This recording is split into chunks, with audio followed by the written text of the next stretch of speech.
I thought it was a disgrace, what he did after the game.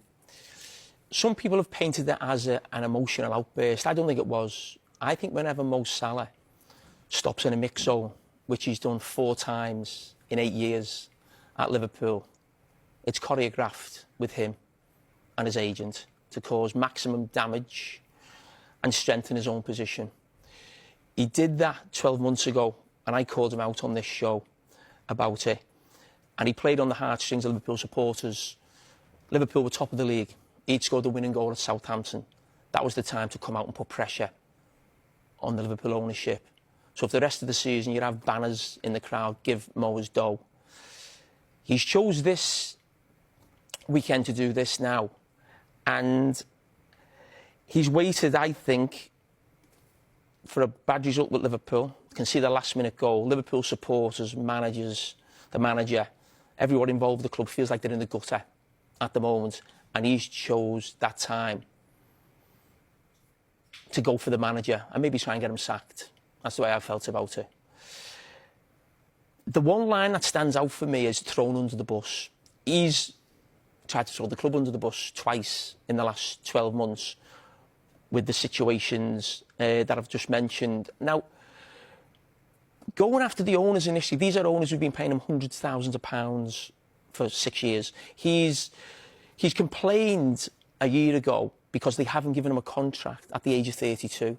More than entitled to do that. With the manager right now, he should be doing as much as he can to help the club get out the worst run of results they've had since the 1950s, and he hasn't done that. But when I've thought about it over the weekend, and I've put myself in Salah's position, or how I was as a player, I'm not Mo Salah. Mo Salah is a world-renowned player who was famous around the world. And should those players be treated differently? I think they should. I think they should be treated differently. And when you think of the players in that bracket over the last 8 years, I would say Messi, Ronaldo, Mbappe.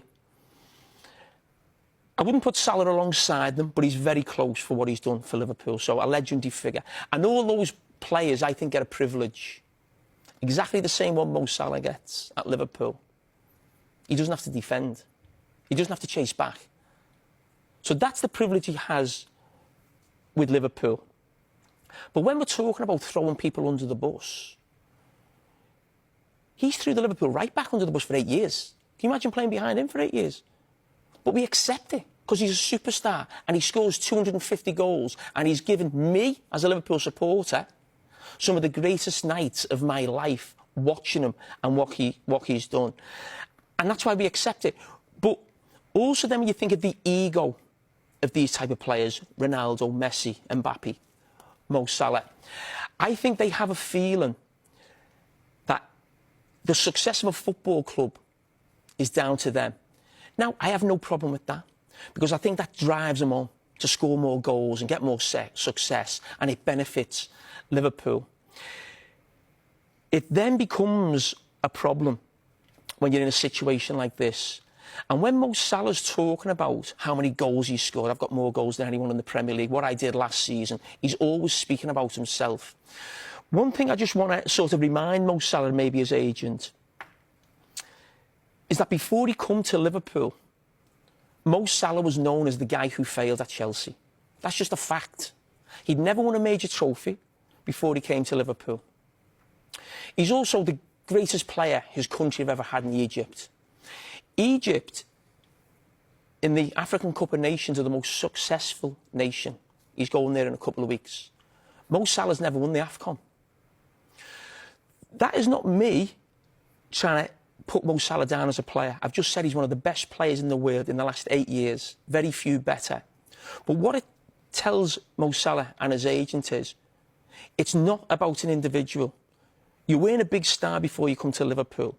You haven't really won anything with Egypt anyway. And all that's telling you is, no matter how good a player you are, you need help from your teammates, your manager and fans. And I think that's really important that he remembers that. And when he's talking after the game there in the mix-up, all it's about is me, me, me.